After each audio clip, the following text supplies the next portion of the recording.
Erickson, eu quero começar te perguntando, assim, te pedindo, na verdade, se você pode falar um pouquinho de você. Eu sei que a palavra trabalho não é uma palavra adequada, sei que é difícil encontrar uma palavra para isso, né?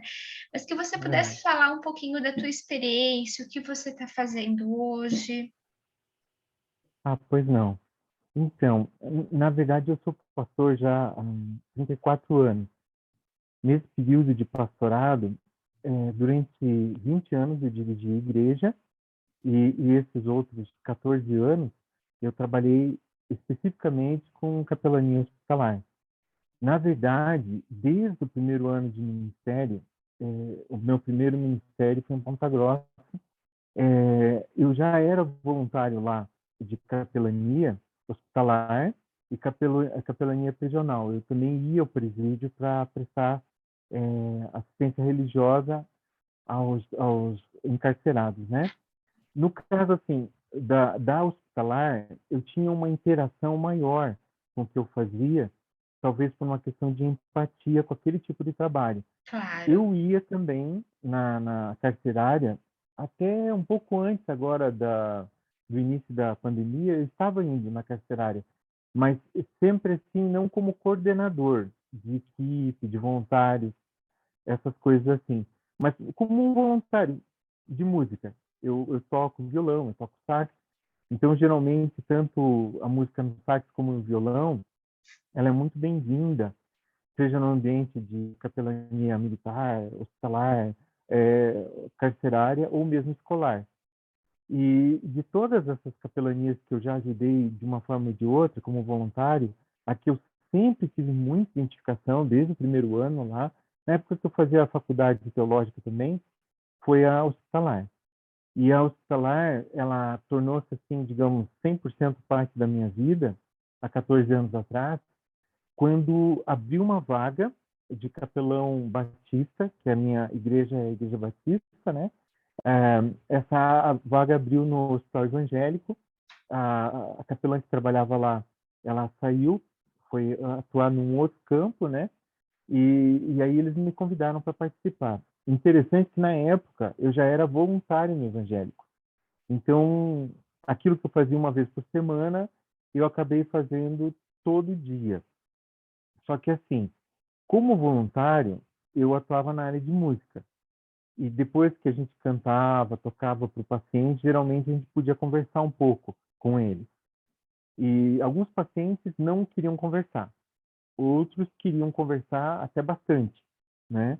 Então variava muito do momento da enfermidade que a pessoa estava, uh, da própria empatia que ele tinha com a gente, né? Mas essa diária ela era um pouco diferente da do voluntariado. Então, digamos assim, a capelania escolar voluntária, ela atua de uma forma. A capelania hospitalar, digamos, diária, já é diferente, porque a gente faz parte da rotina do hospital. Claro. Então, lá no hospital evangélico, os capelães, isso desde que ele foi fundado na década de 50, eles faziam parte da rotina do hospital. Eles, quando tinha visita hospitalar na UTI, nós fazíamos a recepção dos familiares, fazíamos uma oração, alguns familiares que precisassem uma assistência maior, a gente dava essa assistência também. A gente atendia do lado de fora do centro cirúrgico, depois a gente pode detalhar um pouco como era esse do lado de fora. A gente atendia no pronto-socorro pacientes conscientes e familiares de pacientes que estavam do lado de fora aguardando notícia do paciente. Então, a capelania voluntária, ela é uma coisa semanal, digamos assim. Já a capelania, eu não gosto de usar o termo profissional, eu diria a capelania diária. A Yeah. diária seria aquela que você faz parte de uma rotina que tem a ver com o hospital. Então, desde sempre, assim, né, eu fui envolvido com isso e tenho isso no meu coração, né?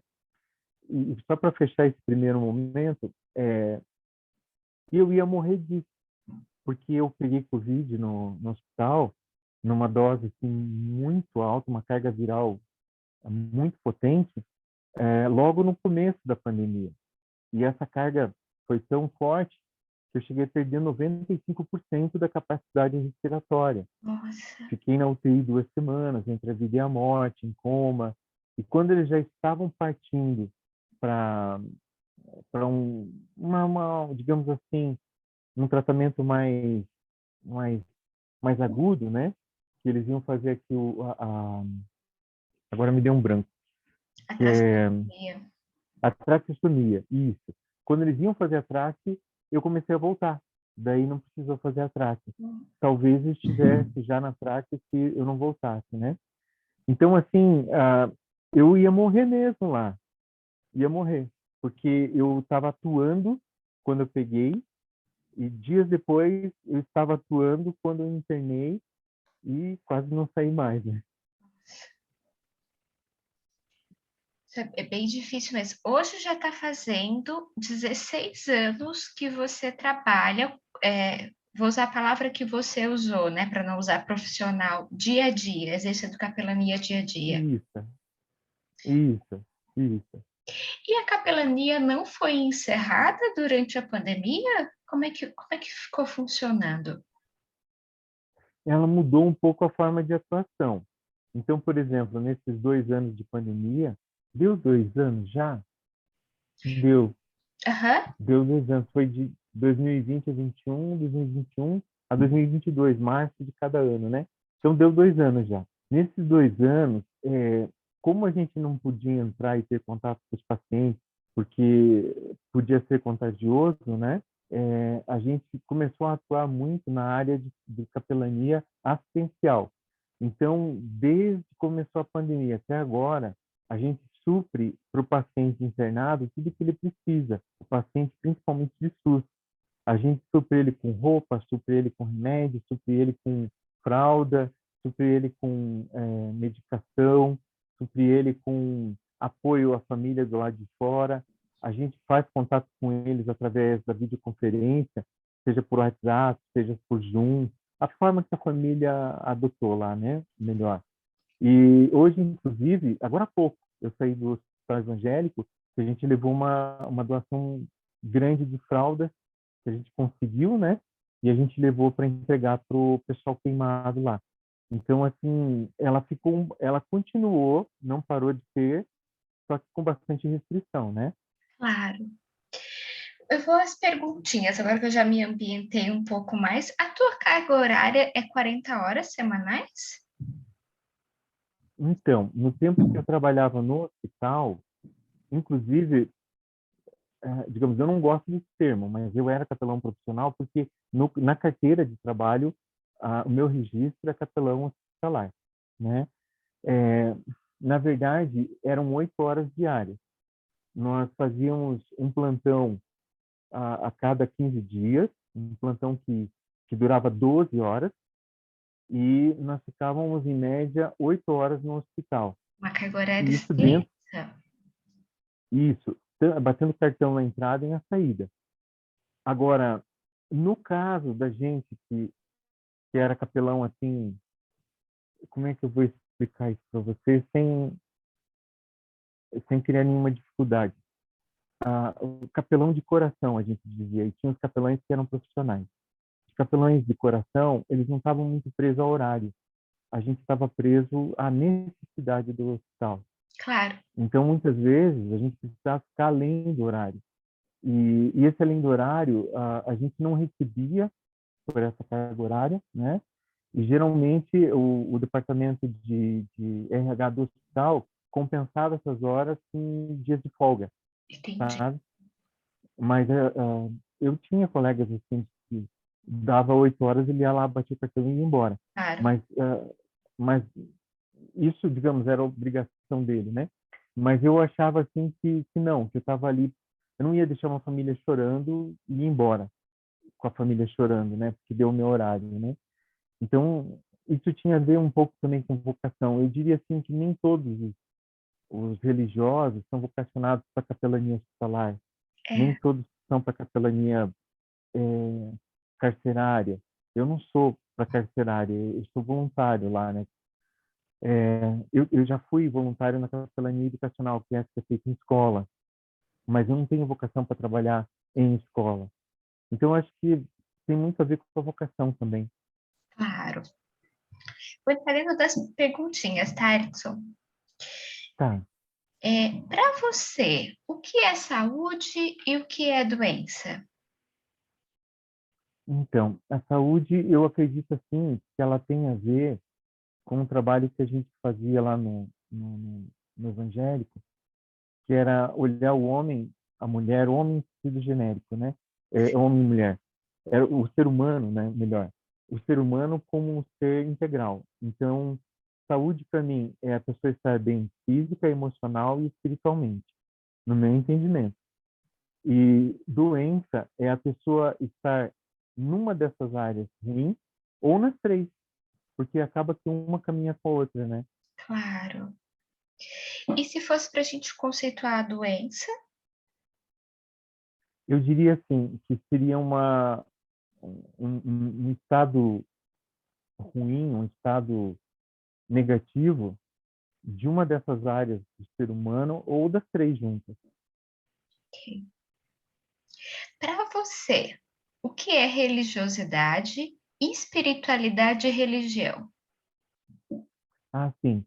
Então, foi bom se perguntar para você, né? Porque eu não vou falar em nome da minha igreja, da minha denominação. Eu Sim. tenho a minha opinião própria, né? Mas, assim, eu acredito que religião e espiritualidade são diferentes. Eu creio que religiosidade tem a ver com um local físico onde eu vou adorar a Deus, uma denominação, no meu caso a Batista, que eu estou nela porque acredito nas doutrinas dela, na maneira que ela crê com relação a Deus. Já a espiritualidade, eu vejo assim, eu estou atendendo uma pessoa não porque ela seja batista, mas porque ela é um ser humano integral que precisa de um auxílio espiritual. Se ela vai ser batista ou não, não é religiosidade, isso é espiritualidade. Eu estou ali para ajudar aquela pessoa, eu vou ajudá-la, que ela fique bem espiritualmente. Agora, qual igreja que ela vai, ou se vai em alguma igreja, daí é com ela.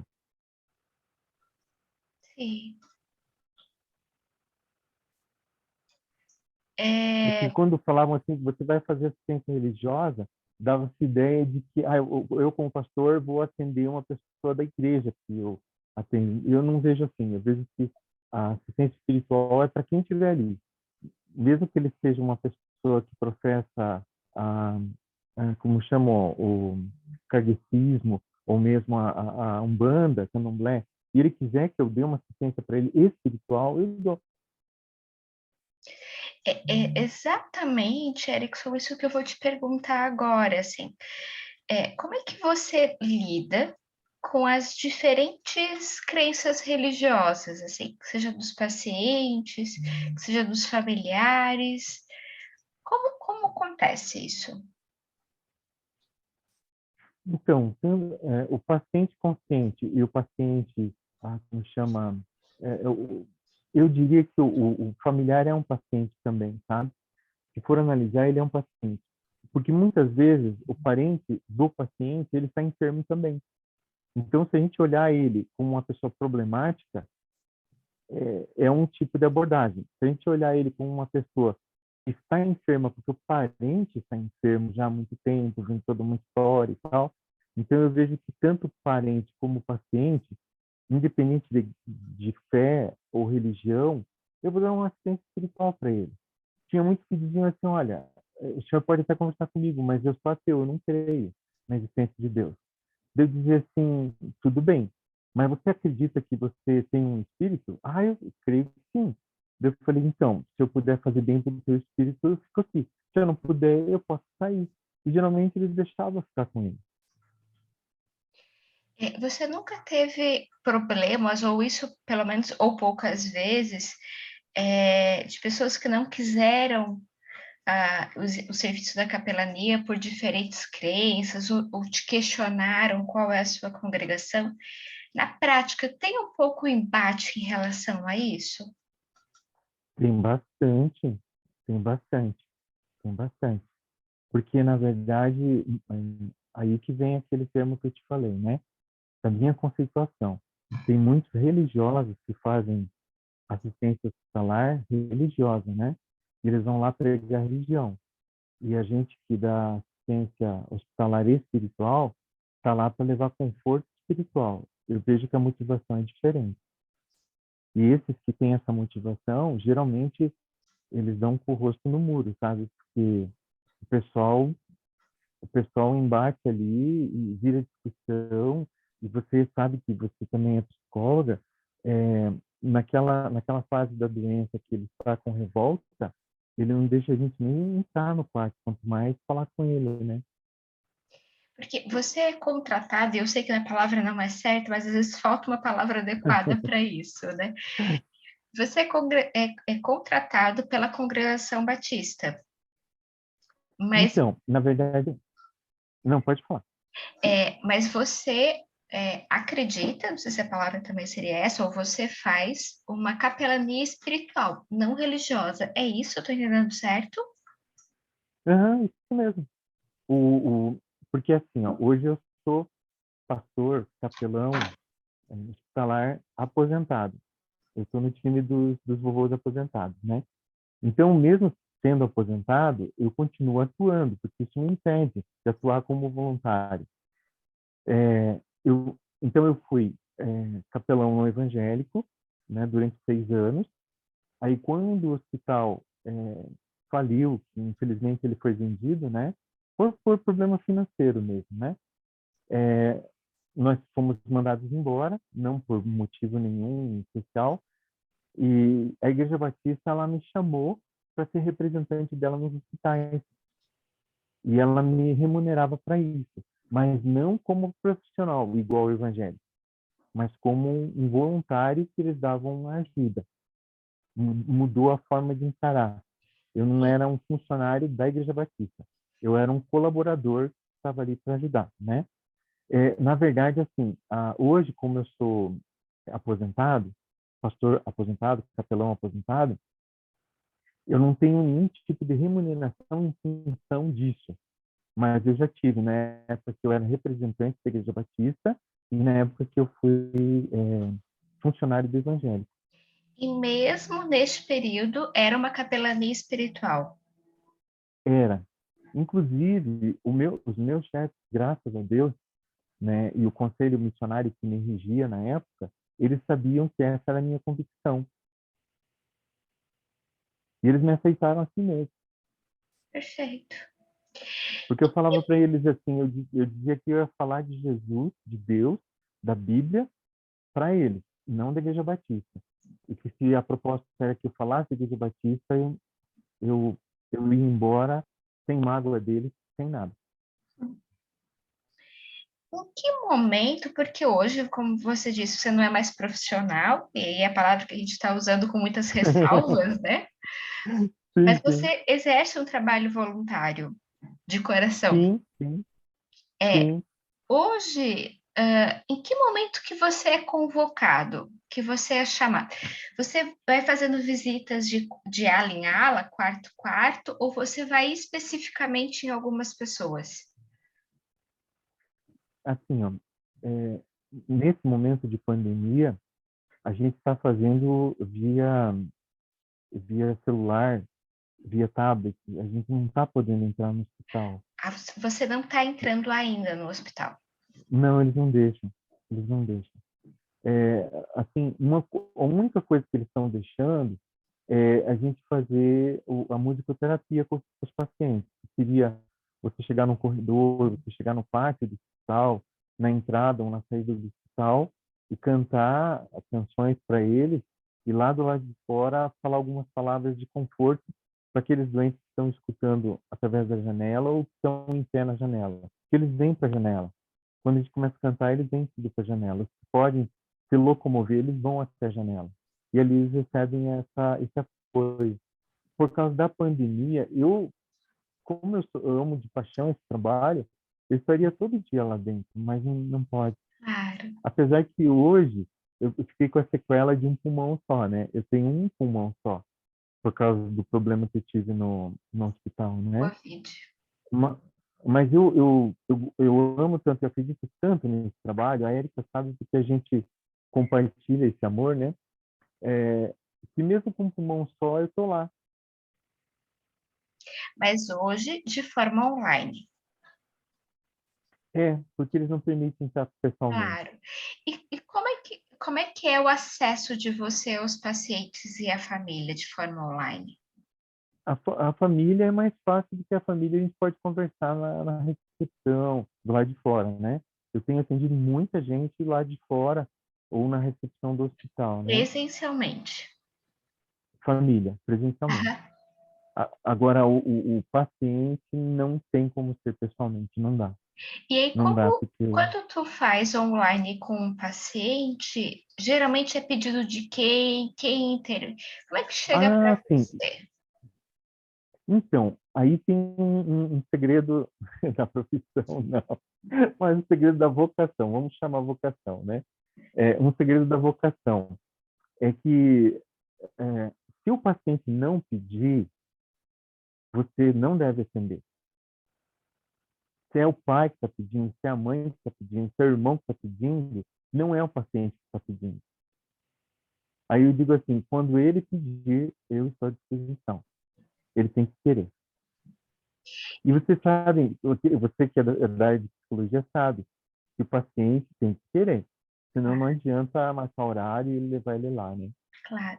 Geralmente, quando o paciente pede, ele solicita, ele tem um motivo? Você é convocado por quê, geralmente? Então, geralmente o paciente tem algum conhecido que me conhece, que sabe quem eu sou e tem o meu contato, porque eu me comunico muito com as pessoas através das minhas redes sociais. Então, volta e meia, através do Messenger, ou do Instagram, ou do Facebook, tem parentes que dizem assim, o meu parente fulano de tal quer falar com o senhor, quer receber uma oração. Aí eu falo, então faça chegar até ele um celular, sabe? Para que a gente possa manter esse contato, né? Perfeito. Tem um motivo?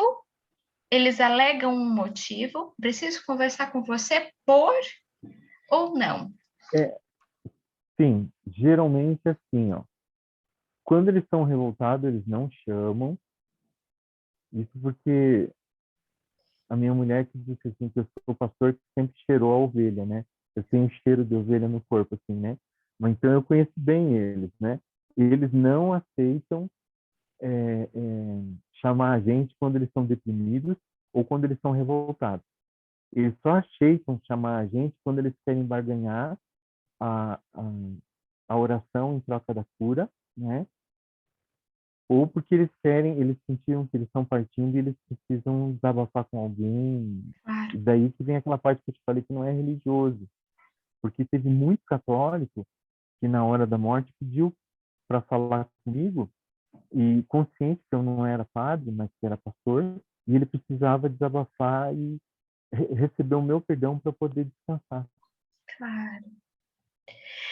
Você percebe que o efeito da doença tem influência sobre a religiosidade e espiritualidade do paciente e da família? Tem bastante, tem. Tem porque geralmente entre os evangélicos existe um mito, né? Isso é um mito que eu diria assim diabólico, que toda doença está relacionada à falta de fé. Toda doença está relacionada a pecado. É um Toda mito diabólico? É a palavra que você usou? é um mito diabólico, porque isso traz opressão para o coração da pessoa. A pessoa já está mal pela enfermidade física e você sabe que o psicossomático ele acaba com a pessoa e piora o quadro biológico da pessoa, né? Então a pessoa já não está bem fisicamente, aí ela piora porque alguém ou alguma igreja está dizendo que ele está em pecado, ou ele não tem fé para ser curado. Claro. Eu diria que isso é diabólico, porque só destrói, né? Você está falando dessa crença negativa, desse mito diabólico. Você acha que chega a Uhum. acontecer o contrário, das pessoas ficarem mais religiosas ou geralmente não? Quando elas se curam, geralmente elas ficam mais religiosas, quando elas Mas recebem uma depois, cura. digamos assim, Depois, entendi. depois. Até é interessante, é, é, Não, eu esqueci de perguntar lá no início para você. Algumas das perguntas que você fala, eu tenho exemplos reais, assim, que eu vivi. Então, alguma coisa eu posso exemplificar também.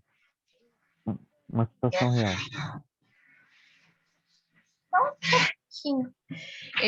Eu moro num apartamento e eles estão limpando o Ah, prédio por fora. entendi. Eu vou procurar um outro lugar para ver se vai estar melhor. Só um minutinho. Tá bom, tá Só bom. um momento. Tá.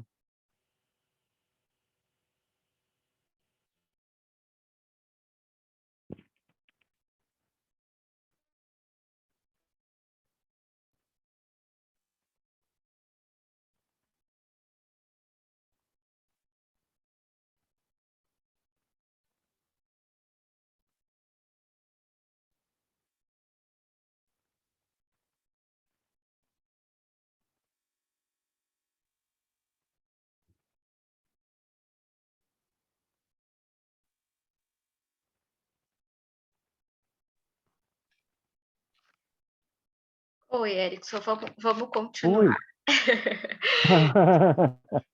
Não tem Eu estou problema, eu moro em limpando o apartamento. prédio por fora aí Eu daqueles moro em barulhos apartamento. assim de jato.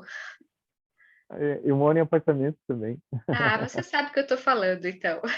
Aham, eles fazem isso aqui também. Sim.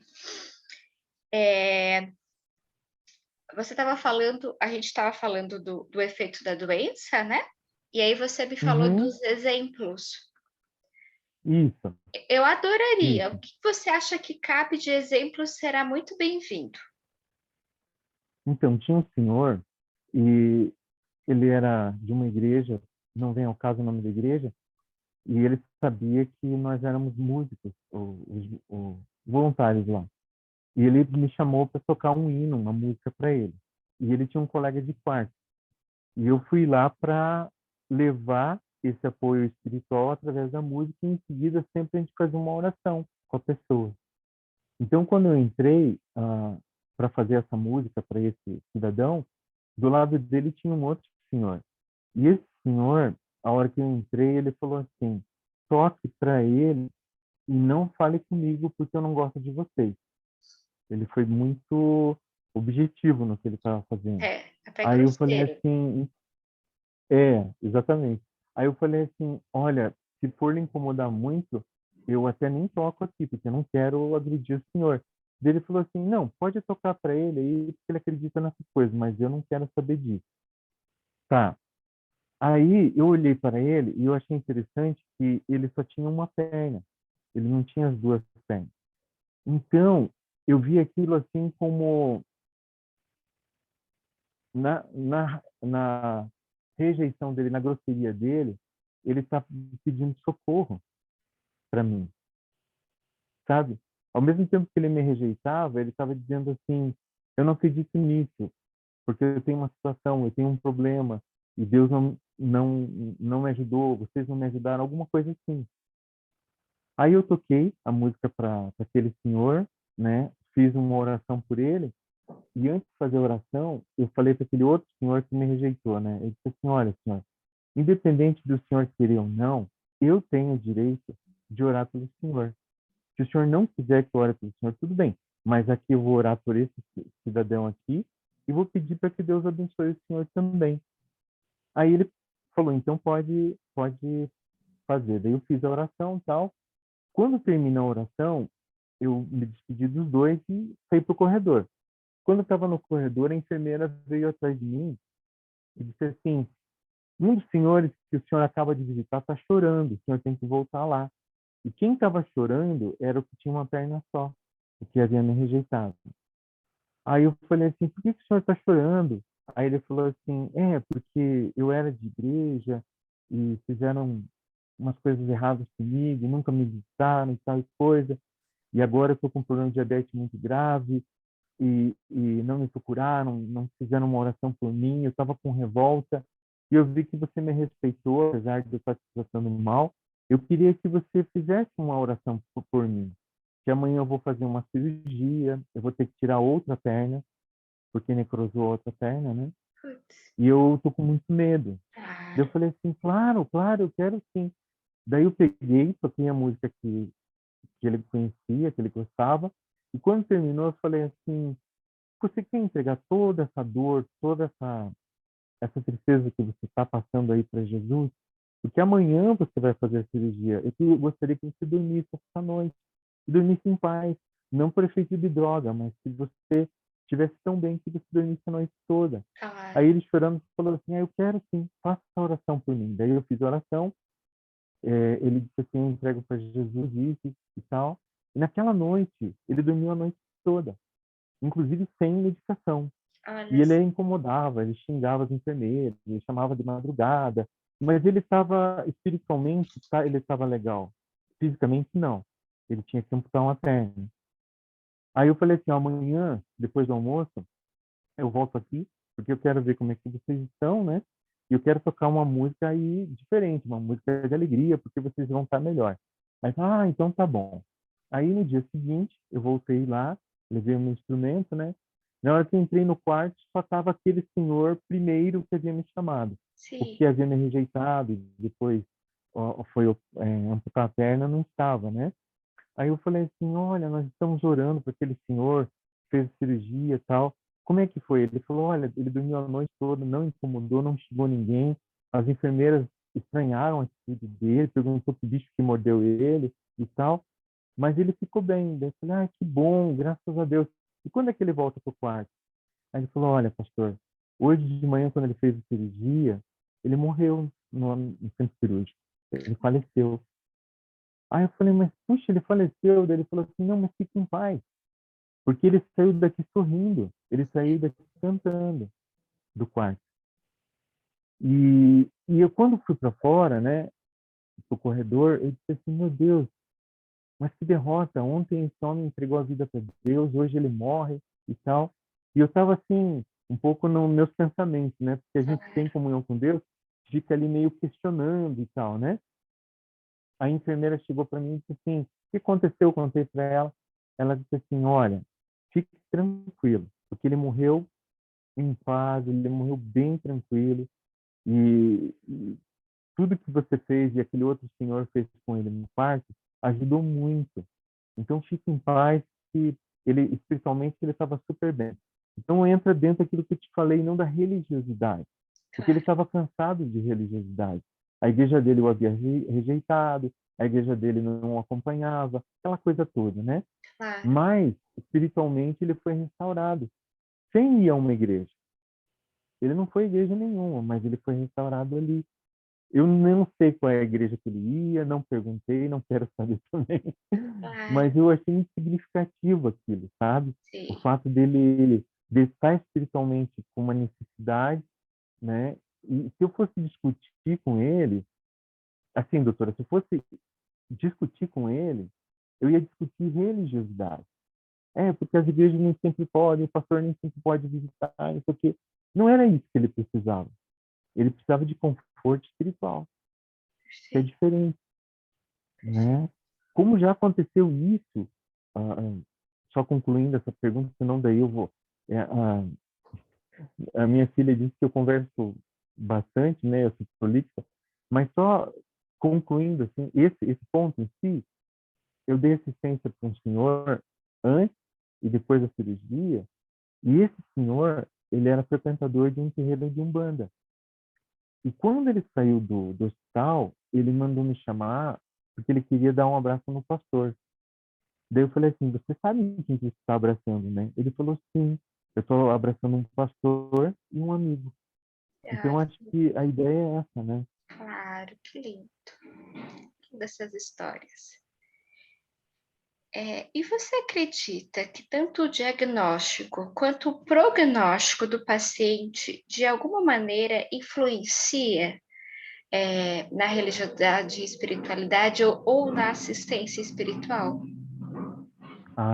Totalmente, totalmente influencia demais. Porque se o diagnóstico for muito negativo, né? A pessoa ela fica em estado assim de pavor mesmo. E nessa hora, mais do que nunca, a gente precisa estar junto ali. Claro. Quais são as tuas principais atribuições enquanto capelão na assistência espiritual? Ah, e a gente usa muito a musicoterapia como um veículo para nos levar até os doentes. É, a gente usa também a assistência à necessidades materiais dele como um veículo para chegar à espiritualidade dele. Porque, como eu falei para você, existem muitas igrejas e religiosidades que elas cobram pela assistência religiosa que elas dão. E esse cobrar, ele faz com que as pessoas ou fiquem revoltadas ou simplesmente não solicitem um auxílio religioso, né? Então, quando a gente vai levar alguma doação ou quando a gente vai levar a música e isso não é cobrado nenhuma nem outra deles, eles dizem, olha, eu quero uma oração, quero que você faça uma oração por mim. E isso é muito significativo, né? O prognóstico, e o diagnóstico, ele tem uma total influência no que a gente vai fazer com o paciente. Total, total. E tem exemplo disso também. Se quiser compartilhar. É assim, é, eu atendi 4 anos na UTI, não, 3 anos na UTI, um ano no ambulatório do hospital e um ano no pronto-socorro.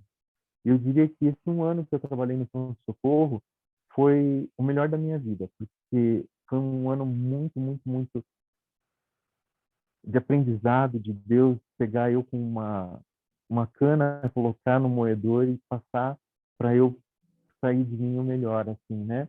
Por quê? Porque no pronto-socorro você pega situações que você nunca imagina que vai passar na vida. Então, chegou um rapaz que caiu na construção, ele machucou a cabeça e ele fez uma lesão muito importante no crânio dele. E mesmo que eles fizeram um atendimento inicial nele, e ele estava consciente, mas eles não podiam fazer maior porque ele precisava ir do pronto-socorro para o centro cirúrgico, fazer os exames, para daí fazer a cirurgia. Então, eles não davam remédio para ele, porque como é que se dá um remédio sem você saber exatamente o que aconteceu com a cabeça da pessoa, né? Então, ele estava sentindo dor ao vivo e a cores ali, bem consciente. E aí, uma das enfermeiras me chamou e disse assim, pastor, às vezes eles chamam de pastor, às vezes chamam de capelão. Por quê? Porque o capelão é um religioso dentro de um ambiente escolar, hospitalar ou militar, né? Mas alguns me chamam de capelão, outros me chamam de pastor. E eu sou as duas coisas. Aí eu cheguei lá, ela disse, olha, aquele rapaz ali, ele está com um corte profundo na cabeça. A gente acredita que ele pode estar com algum tipo de traumatismo na cabeça, mas ele está consciente. Eu preciso que o senhor fique com ele ali até abrir a vaga lá no centro cirúrgico. Pode ser? Eu falei, pode. É o meu trabalho. Daí eu fui lá, cheguei lá. Quando eu cheguei e comecei a tentar conversar com ele olhou para mim e disse assim, eu estou delirando de tanta dor, eu não consigo conversar. Daí eu falei, não, tudo bem, eu posso ficar aqui com você? Aí ele falou, pode. Daí ele pegou assim, estendeu a mão dele e pegou minha mão. Quando ele pegou minha mão, eu disse assim, eu posso ficar com você aqui do lado segurando sua mão? Aí ele falou assim, você pode e deve, né? E ele ficava gemendo, chorando, que a Claro. dor devia ser muito, muito grande, né? Nossa. Aí o que aconteceu? Um dado momento ali para frente, chegou uma enfermeira e ela disse assim para o paciente, né? Olha, esse pastor, esse capelão que está com você, ele canta. Pede para ele cantar para você. Daí eu falei assim, eu posso cantar para você? Daí ele falou assim, cante, cante, pastor. Daí eu comecei a cantar, mas suave, bem baixinho e tal, que esse é o ambiente hospitalar, né? E Claro. comecei a cantar, e a letra das músicas, a música em si, a melodia é bonita, mas tem letras que falam muito ao coração, né? E a gente escolhe um repertório com letras que sejam adequadas para um doente que está hospitalizado. Claro. E daí, logo em seguida, chegou a maca para levar ele para o centro cirúrgico. Aí ele pegou, segurou na minha mão, apertou assim, Mas para você ter uma ideia como estava o estado dele, a, como chama, a manga do meu jaleco estava toda suja de sangue, do sangue dele. Porque ele interagia comigo, gritando e chorando, e ele manchava de sangue, né? Mas não tinha problema, porque a gente tinha um outro, a gente só trocava, né? Mas digo assim, a situação que estava esse rapaz, né? Claro. Aí passou, acho que 1 ou 2 semanas, e eu fico no meu setor, a gente não sai para o setor dos outros. E ele foi para outros 2 setores, ele foi para o cirúrgico, depois ele foi para a UTI, da UTI ele foi para o quarto. Quando ele estava no quarto, chegou uma assistente social e disse assim, isso 1, 2 semanas depois, o senhor atendeu um rapaz que estava machucado, assim na cabeça, lá no pronto-socorro? Eu falei, entendi. Daí ela falou assim, olha, ele está recebendo alta no quarto e ele disse que ele quer o pastor grandão cantou para ele. Aí eu falei assim, ele quer falar comigo? Quer. Aí eu fui lá conversar com ele. Daí ele falou que ele não lembrava do meu rosto porque a batida tinha sido tão violenta que o turvou os olhos dele.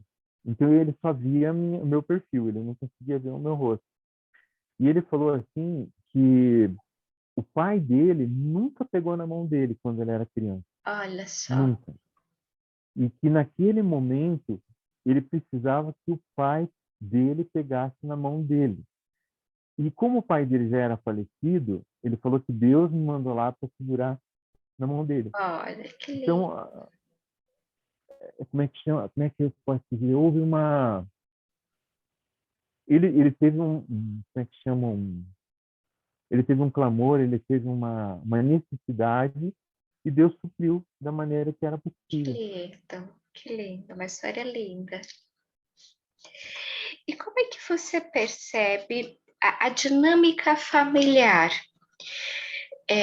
A família em si exerce alguma influência sobre a religiosidade, espiritualidade e sobre a assistência espiritual?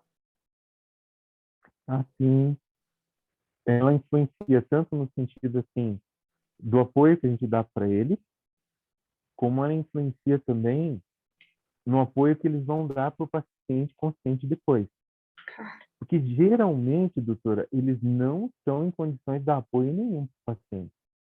Eu não sei se é característica do povo brasileiro ou se é característica do parente de pacientes no mundo inteiro, porque eu não sei fora do Brasil, então eu não tenho noção cultural disso.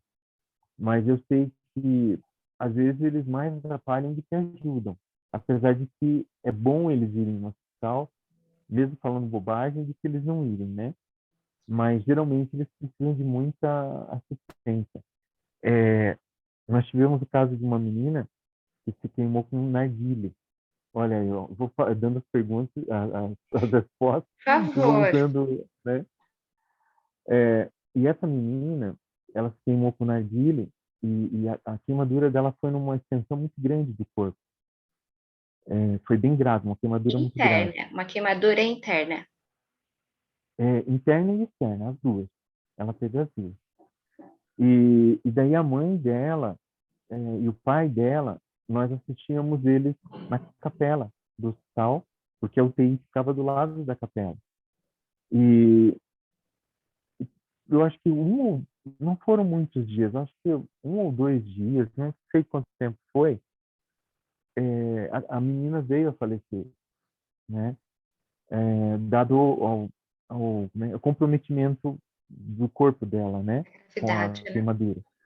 Isso, e mesmo que a equipe do evangélico na área de queimadura é sensacional, assim, é espetacular, mas tem coisas que, humanamente falando, é Claro. difícil, né?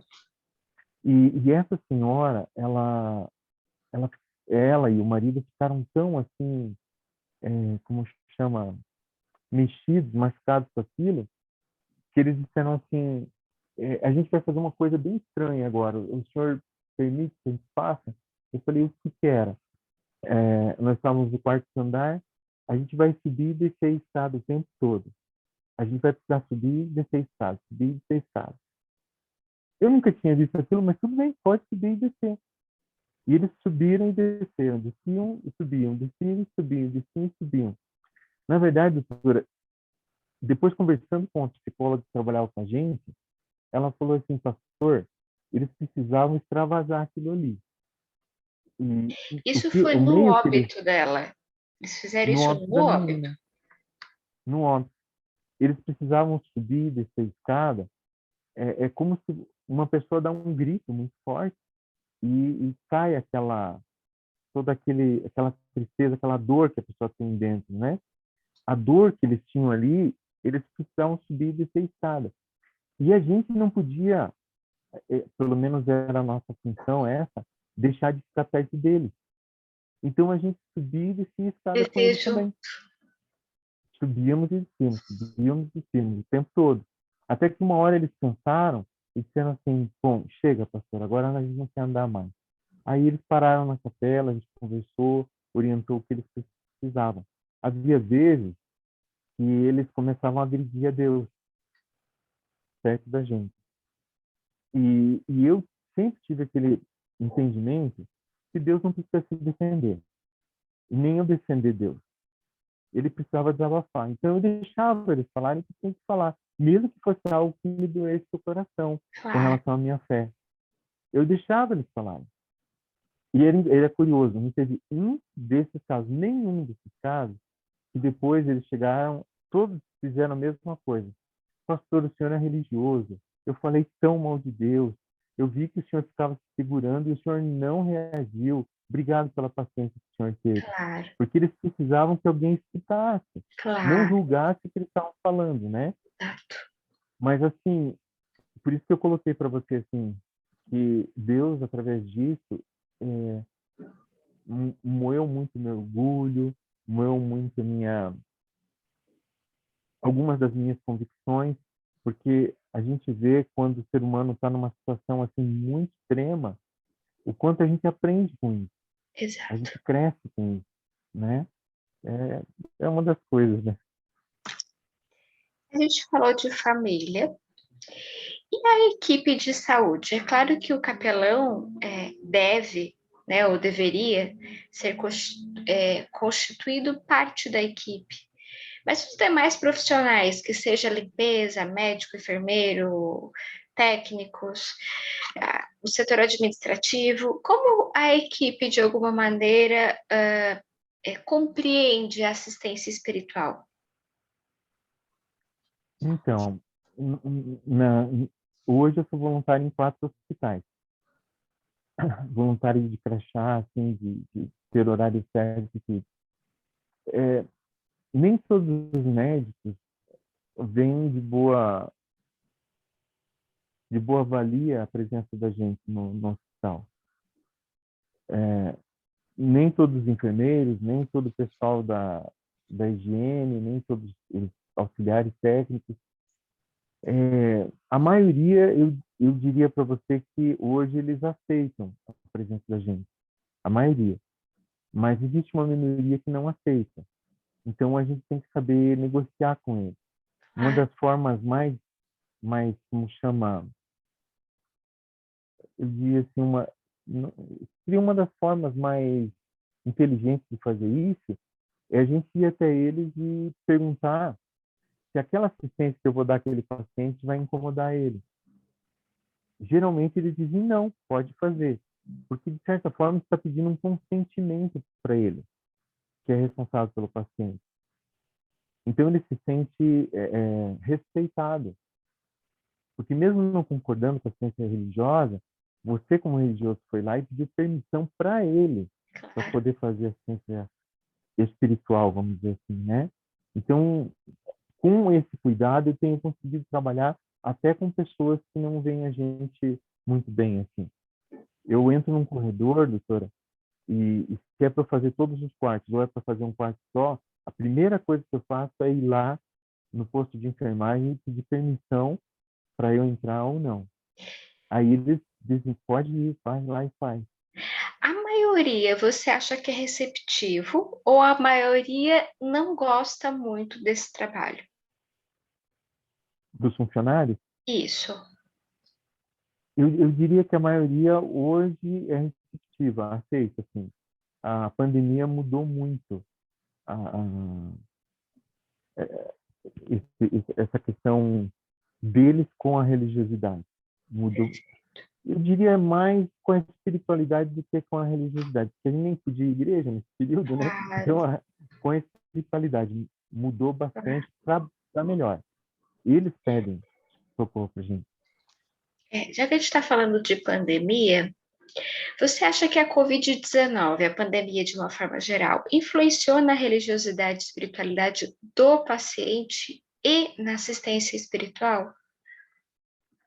Sim, para o paciente, influenciou muito, porque o risco de morte era real mesmo, né? Muito real. E, ao mesmo Você sabe tempo, disso, né? é verdade, verdade. Inclusive, a experiência de morte que eu tive foi interessante, porque no período que eu estava em coma, que foram 2 semanas, eu cheguei a ter uma visita no céu. Eu fiz uma visita no céu. Eu não sei se foi sonho, não sei se foi visão, não importa o nome que queiram dar para isso. Mas quando eu acordei na UTI, eu tinha uma visão do que aconteceu comigo totalmente diferente da que eu tinha quando eu entrei na UTI. E algo, mas isso é algo para outra situação, outro momento, né? Mas, assim, com relação a essa questão, eu diria assim, doutora, aumentou a carência dele por religiosidade de forma absoluta. Só que, por causa do contágio, a gente não pôde suprir ele. Só Quase de forma que a remota. maioria das vezes. E a forma remota ainda bastante limitada. Esse foi um momento assim que o povo sentiu falta de Deus e os mensageiros de Deus não puderam chegar perto. Sim. Esse foi um dos fatos tristes da pandemia, foi essa. Com a família também. Com a família também, porque a família, em geral, quando o parente está contaminado, a família pega também. Ou então, não pega, mas eles ficam assim, com medo, porque eles não podem visitar. É uma série de Claro. temores, né? O que você pensa que facilita? Quais são os facilitadores da assistência espiritual? É, quais seriam os facilitadores? É que Isso, deu uma falhada no Zoom. isso. Quais são os facilitadores da assistência espiritual? O que facilita? O que facilita? Eu acredito que a própria enfermidade física, ela facilita bastante. Ela facilita bastante porque, eu diria assim para você, é, eu estou muito feliz que eu sobrevivi a tudo que eu passei na UTI. E a equipe que cuidou de mim é fantástica, não é nota 10, é nota 1000. Assim, porque eles foram excelentes. Mas o que eu sofri no período de UTI, muitas vezes eu pedi para Deus me levar, porque a gente não tinha acesso à assistência espiritual.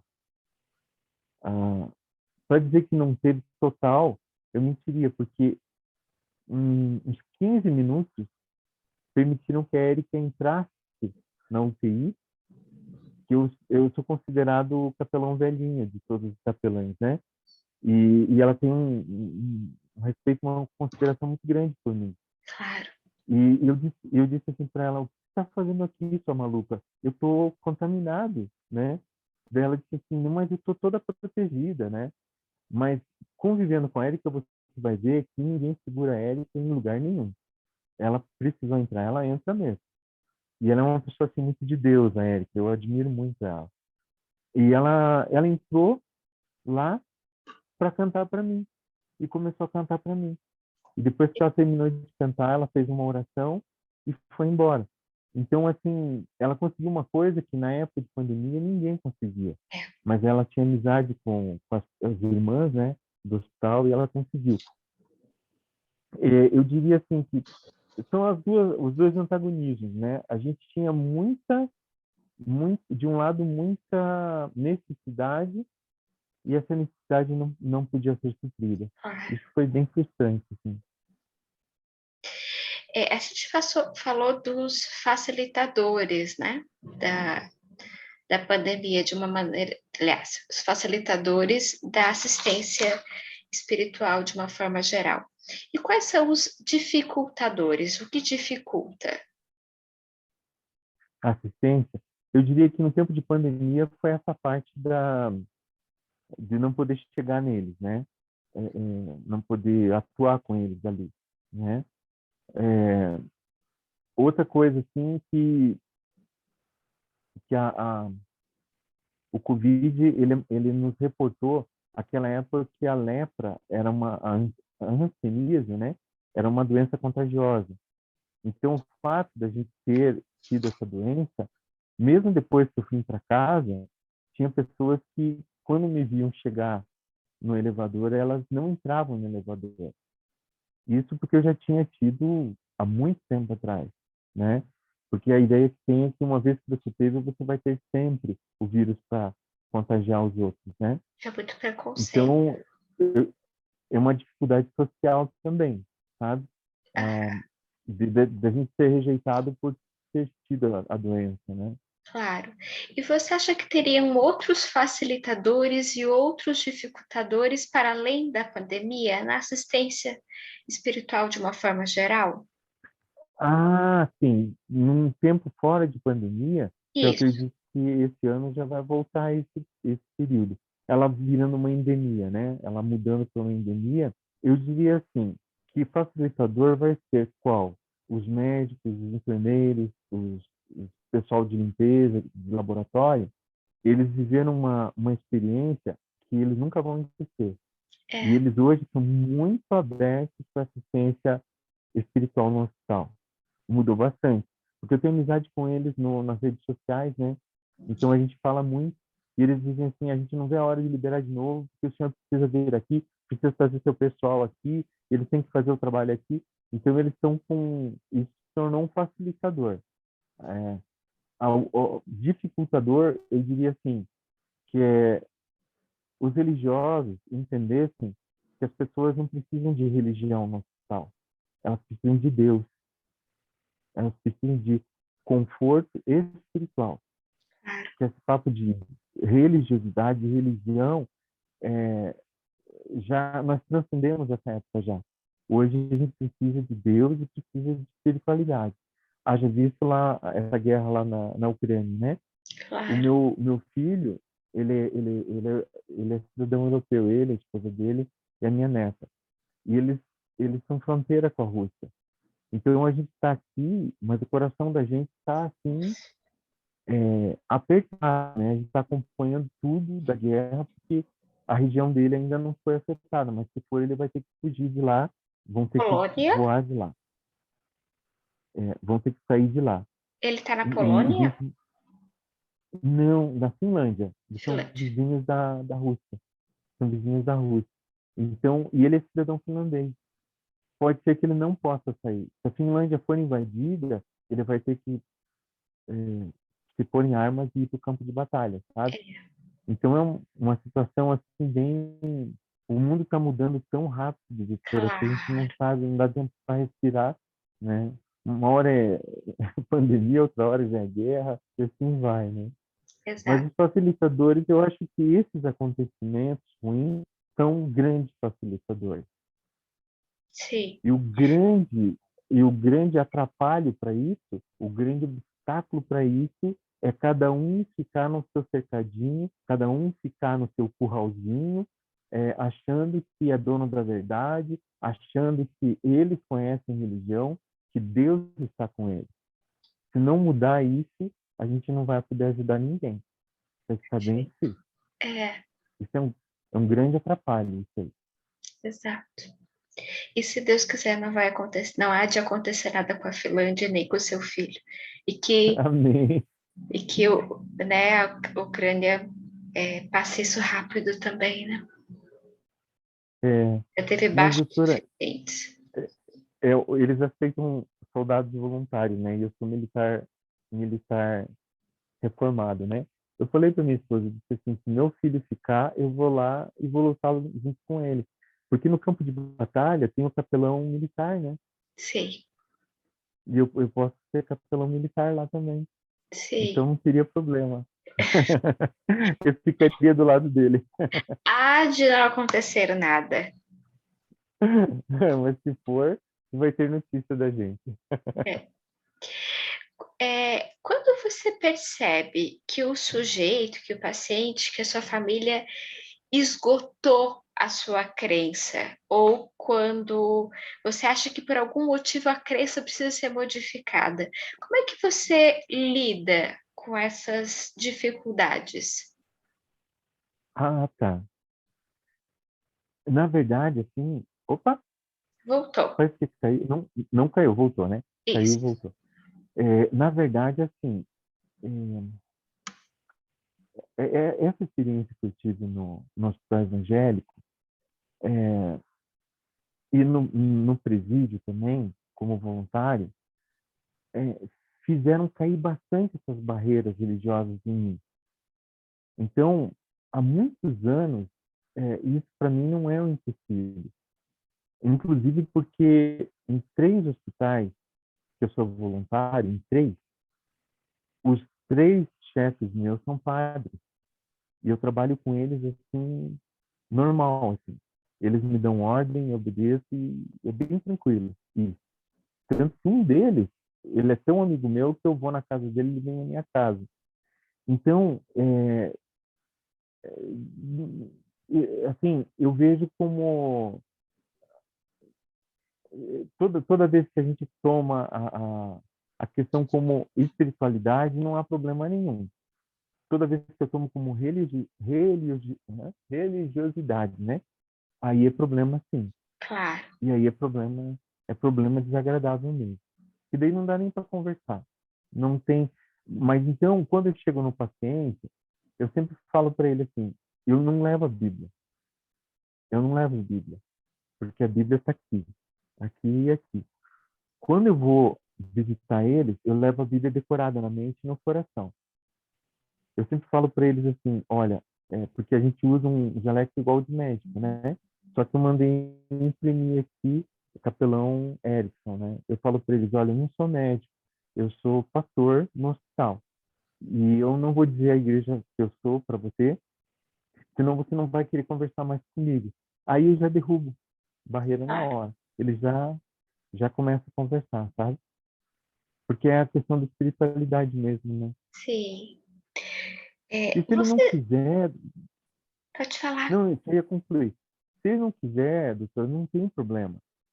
Porque daí, você tratando ele numa boa, lá para frente, se ele vier precisar, ele chama você.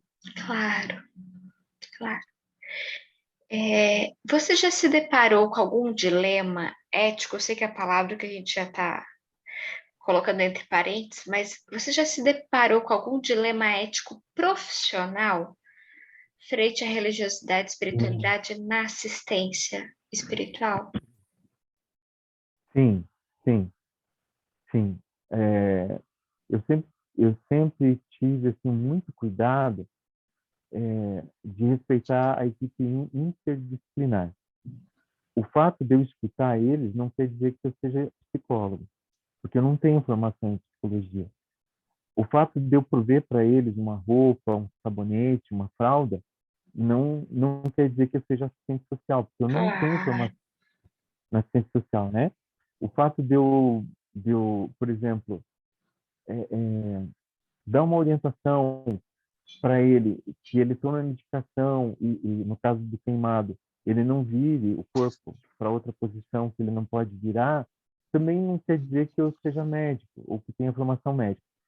O que eu vejo muitas vezes, e eu vejo isso muito, não em todos, mas em muitos colegas meus, é que talvez pelo tempo que eles trabalham, pelo convívio que eles têm com os profissionais de saúde, acaba ficando assim muito comum certas coisas. Por exemplo, a aloe vera, que é uma substância da natureza, ela é muito boa para a pele, né? Então eu já vi assim voluntário de capelania chegar para o queimado e dizer, porque quando você sair, use aloe vera e tal. Isso é um problema ético. Ele não está ali para recomendar aloe vera. Ele está ali para ouvir o paciente e tentar suprir a carência de espiritualidade que ele tem. Eu já vi casos da pessoa pegar, estar conversando com o paciente e fazendo anotações, e depois ela começar, ponto a ponto, dar conselhos para o paciente. Isso aí é assistência psicológica. Não é nossa área, essa aí. Sim. Isso é um problema ético. E tem uns cursinhos, eu posso falar porque isso é público, né? Que formam em um final de semana um psicoterapeuta. E daí o cara faz o cursinho, ganha ou compra, eu dizia que não ganha, ele compra como é que chama? Uma carteirinha e ele vai lá usar de ferramentas da psicologia para atender um paciente. E ele não estudou para isso, Claro. né? Então, na minha forma de ver, eu vejo assim que, infelizmente, e eu pego muito no pé dos meus voluntários nesse sentido. Eu digo assim, vocês não são psicólogos, vocês não são assistente social, vocês não são enfermeiros, vocês são assistência espiritual. Vocês vieram aqui para fazer oração, para ouvir a pessoa, para dar um apoio para a pessoa. Então, eu sempre procuro fazer muito isso. O conflito ético, doutora, é o tempo todo. É o Claro. tempo todo. E, É o e tempo todo. dilemas éticos pessoais, você já se deparou? Pessoais, assim, com relação a mim, no caso. Isso. Ah, sim, sim, sim. Agora não, mas na época que eu era profissional, entre aspas, tinha dias que eu não estava bem para ajudar as pessoas religiosamente falando. E eu tinha que dar um jeito de ficar bem para poder apoiar eles. E daí teve um dia em especial que eu falei para o meu chefe, ele disse assim, olha, eu estou um caco hoje. Havia morrido um parente meu, né? E a gente não tinha direito de guardar aquele luto no trabalho. Daí eu falei assim, um tio que foi um pai para mim, eu falei assim, eu tô com muita dificuldade, eu posso começar a chorar a hora que eu conversar com uma pessoa, assim. E daí o meu chefe naquela época, eu tive vários, né? Ele não entendia muito bem isso aí. Ele falou, você está aqui para trabalhar, vá lá e atenda eles e deixa a morte do seu tio lá fora. E aqui dentro você é outra pessoa. Na verdade, eu fui tentar atender algumas pessoas, eu comecei a chorar, foi um fiasco, e eu voltei e disse assim, bom, se for o caso, eu assino uma advertência, mas eu não estou em condições, estou num dilema ético muito grande, eu não estou em condições de atender ninguém. Claro. Acima de tudo, somos humanos, né? É, mas eu tive chefes que compreendiam isso. Claro. Então, graças a Deus, teve uns que não, tinha uns que sim. Bom, Erickson, a última perguntinha. Como a assistência religiosa influencia a sua vida? Olha, doutora, hoje, o fato de eu poder levar conforto espiritual para as pessoas, independente do fato de elas serem da igreja ou não, me faz sentir útil, porque eu fiquei com muitas limitações físicas por causa da pandemia, pelo tempo que eu fiquei na UTI. Então, uma das razões que eu tenho para viver, para superar essas limitações hoje aqui fora, é justamente o fato deles precisarem de mim lá dentro. Então, hoje, por exemplo, né, quando eu fui levar as fraldas, a responsável veio me receber, me deu um abraço, e se sente aquele abraço caloroso, né? E ela tomou as Ah, 3 vacinas, eu também tomei, então não tem problema. Daí ela me abraçou e ela falou assim: puxa, pastor, você não tem noção a importância que isso tem na vida daqueles pacientes. Eu falei: eu tenho, porque durante 3 semanas eu usei fralda o tempo todo, então eu sei o que é isso. Eles precisam de fralda tanto quanto eu precisei. Então, assim, pode ter certeza que a ciência religiosa hoje ela é um dos meus motivadores para viver. Ela seria um dos ventos que eu preciso para fazer essa vela funcionar e o barco navegar. claro.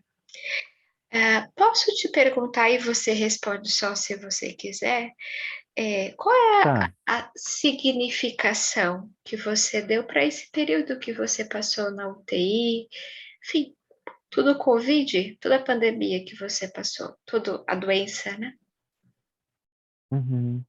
Eu acho que isso vai serviu, está servindo e vai servir para me tornar um capelão melhor. Eu diria assim que eu sou muito melhor do que há quase um ano atrás, quando eu tive o problema. Claro. Eu me tornei uma pessoa melhor. É, não que eu fosse uma pessoa pior, pelo menos os meus parentes não dizem isso, né? Mas, assim, uma coisa que foi muito importante, meus irmãos, né? Eu sempre quis dar uma assistência espiritual para os meus irmãos. Eu tenho um irmão e duas irmãs. E até antes da minha doença, de quase morrer, isso era muito difícil, não era viável. Hoje, eu falo com eles todo dia, eu oro com eles todos os dias. Então, se não fosse a minha doença, eu não tinha esse acesso aos meus irmãos. Então, Claro. valeu demais. Olha só, que legal. Erickson, eu te agradeço muito. Toda a sua fala foi extremamente valiosa, né? Todos os relatos que você trouxe. É muito notório a tua devoção, o teu amor, o teu comprometimento. E eu só tenho a agradecer por ter tido essa fala tão rica e tão valiosa para pesquisa e para mim, pessoalmente. Ai, que bom, doutora. Eu queria deixar para você, assim, uma contribuição que eu acho interessante. É, tem um filme do Mel Gibson, eu esqueci o nome do filme, de um enfermeiro de batalha, assim, de campo de batalha, que esse enfermeiro, ele voltava ao campo de batalha para salvar o maior número possível de soldados feridos, né, que ficaram para trás. Ah, eu sei E qual é. até o É último homem, se não me engano. Até o Acho último que homem. isso, que o ator é aquele que foi Homem-Aranha, né? Isso. Então, é, esse filme é a história real de um enfermeiro de batalha da Segunda Guerra Mundial. E interessante que eu estava na UTI quando assisti esse filme. E eu estava voltando, né, do como eu fiquei dias acordado. E uma coisa que no filme ele falava, ele dizia assim, ele olhava para trás, via os soldados mortos, via aquelas explosões, e ele olhou para trás e olhou para o céu e disse assim: o que eu estou fazendo aqui? O que eu estou fazendo aqui? Aí ele começou a escutar o pessoal gritando: socorro, socorro, socorro. Aí ele simplesmente pôs o capacete, olhou para o céu e disse: agora eu entendi. E ele foi salvar as pessoas que Claro. estavam feridas, né? Então, quando eu estava na UTI, eu perguntava para Deus: por que eu estou aqui? Né? O que o senhor quer me ensinar com isso? Aí teve uma noite que tinha um enfermeiro, e eu nunca vou esquecer isso, era umas 3 horas da manhã, e esse enfermeiro veio me trocar na UTI, e a gente começou a conversar. E o sonho dele é ser médico, e ele está estudando para ser médico. E, e daí, quando a gente estava conversando, ele disse assim: o que você vai fazer da sua vida depois que você sair daqui? Eu olhei para ele, assim, segurei na mão dele e disse assim: eu vou ser um capelão melhor. Que lindo, que lindo. É uma história muito emocionante. Você, com certeza, já era um ser humano e um capelão incrível.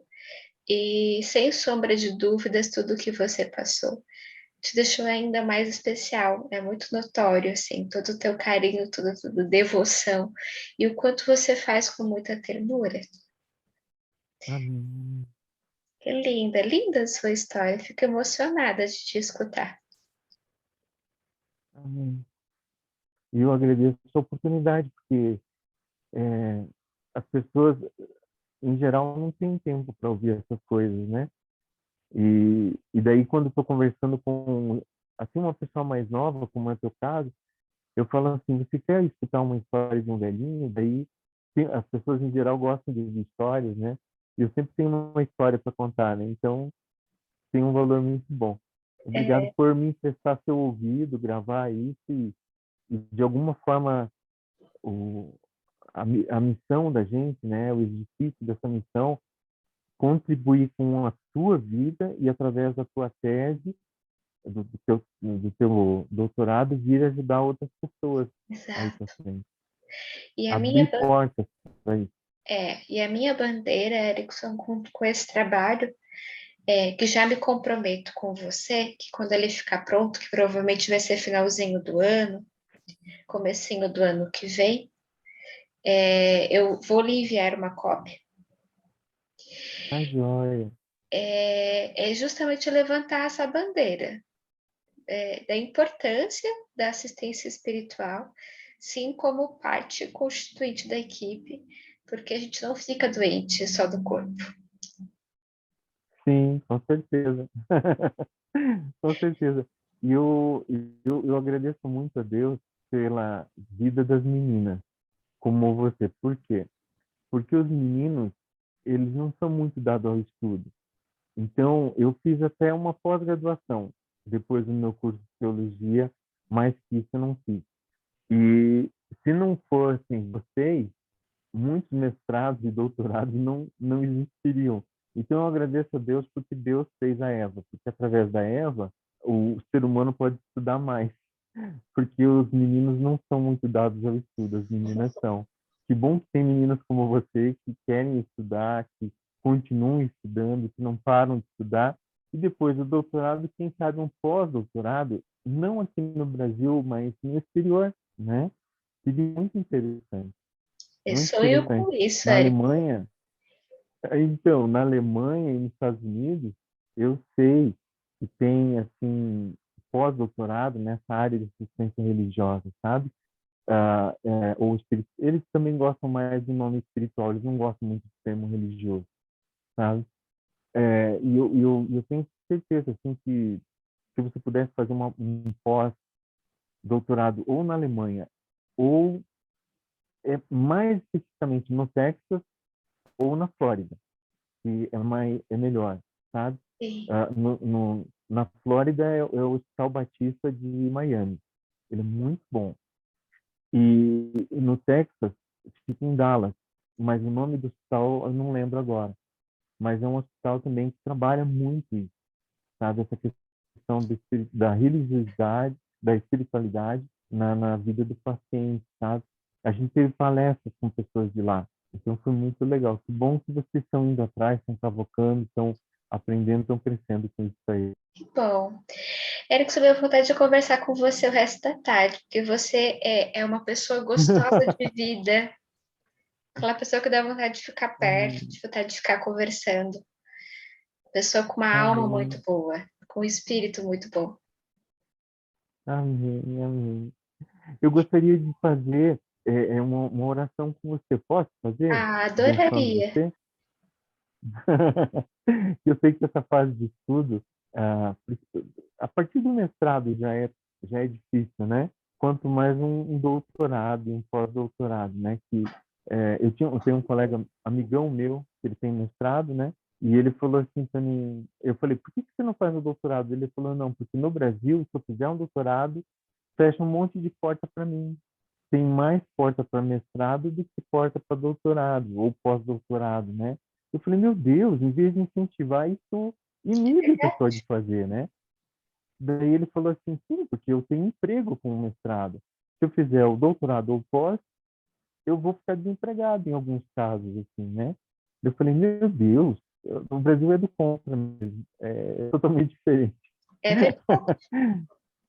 Mas eu quero fazer uma oração com você. Ah, sim, e só uma coisa que diz, não com relação ao vídeo tranquilo. Mas se precisar transcrever aquela experiência da família de subir e descer a escada, você não cita queimadura com narguilé. Tira a palavra narguilé. Por Fechado. quê? Porque a imprensa soube do caso dela. É muito fácil identificar a família por causa da Entendi. queimadura do narguilé. Me comprometo Só com dizer que não, só queimadura. colocar queimadura. Perfeito. Queimadura, né? A experiência é muito importante porque, como que chama? Eu nunca vi isso, doutor. Eu nunca vi. Eles começaram a subir e descer as escadas. Daí eu olhei para a assistente social e eu falei assim, o que eu faço agora? Ela falou, vai, sobe e desce a escada com ele. E eu comecei a subir, a gente tem três malucos, mas na verdade não é maluco, é sentir a dor do outro, né? Claro.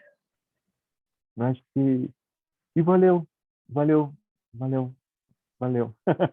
Deixa eu fazer a oração com você. Senhor Deus, eu estou abençoando, Senhor, essa amada preciosa, vida preciosa, Senhor, que não só acredita em tudo que está fazendo, como abre portas através do seu doutorado para que outras pessoas do seu trabalho, do seu livro, venham a se enganjar nessa batalha que nós temos no hospital para salvar as pessoas de forma integral. Não só a cura do corpo, mas da alma e do espírito também. Muito obrigado, Deus, pela vocação que ela tem. Muito obrigado, Senhor, pelo estudo, pela dedicação, até pelas dificuldades, porque através das dificuldades a gente cresce bastante. Abençoa ela e sua família. Em nome do Pai, do Filho e do Espírito Santo. Amém. A nós. Amém. A nós. Deus abençoe. E fico à disposição, tá? Quando Obrigada. você quiser conversar, eu estou bem disponível. Fechadíssimo. Erickson, deixa eu só te pedir o teu e-mail para eu poder mandar aquele questionáriozinho para você. Ah, tá bom. Uhum. Eu tenho dois e-mails. Eu vou falar o que eu uso mais, né? Ah, Que é Capelão Chagas, com CH, tudo junto. Capelão Chagas. Chagas. Ok. Isso. Do Chagas Carlos ou Chagas. Né? Chagas? Chagas. É igual da doença de Chagas. Tá. Chagas. @ gmail.com. Fechado. Daqui a pouquinho eu já te Tanto mando. que, tanto que eles perguntam, né? Como é que é teu nome? Aí eu falo assim, bom, é Erickson Chagas. Ah, mas Chagas não é uma ferida? Eu falo, sim, e Jesus está curando, Jesus está tratando. E o outro é engraçado. O outro eu nunca tinha visto um e-mail assim, mas ele abre portas com os funcionários, colaboradores do hospital. É tudo junto. jesussecura@gmail.com. Olha só. É tudo junto. jesussecura@gmail.com. E isso abre portas, assim. Porque quando eles perguntam no e-mail, eu falo, eles falam, você acredita que ele cura mesmo? Eu acredito. Claro, Então a gente começa a travar uma conversa ali. exato. Erickson, muito, muito, muito obrigada. Que Deus lhe abençoe para continuar fazendo esse trabalho incrível, né? Ajudando tantas pessoas. Amém. E a gente sabe que quando também a gente ajuda o outro, a gente também se cura, seja por meio de Sim. Deus, que seja as nossas chagas. Amém. Tudo de bom para você, te agradeço muito e fique bem. Amém. E se você precisar de material acadêmico, é, é, eu não tenho tanto digital, porque a minha época é mais antiga, eu tenho mais em papel mesmo. Claro. Eu tenho uma caixa que tem livros e apostilas. Eu fiz muito curso nessa área. Eu posso disponibilizar para você gratuitamente. E depois que terminar, você me devolve. Ah, sim, não, eu realmente te agradeço bastante. É difícil, não é fácil de encontrar material, mas estou aos poucos conseguindo algumas coisas, mas qualquer coisa eu entro em contato sim. Te agradeço Isso, eu tenho bastante. bastante coisa sobre abordagem, sobre a questão da religiosidade ou da espiritualidade. Então, fico à disposição e empresto para você sem problema algum. Obrigada, obrigada mesmo. Tudo de bom Deus para você. abençoe. Amém, Tchau. amém. Um abraço, tchau.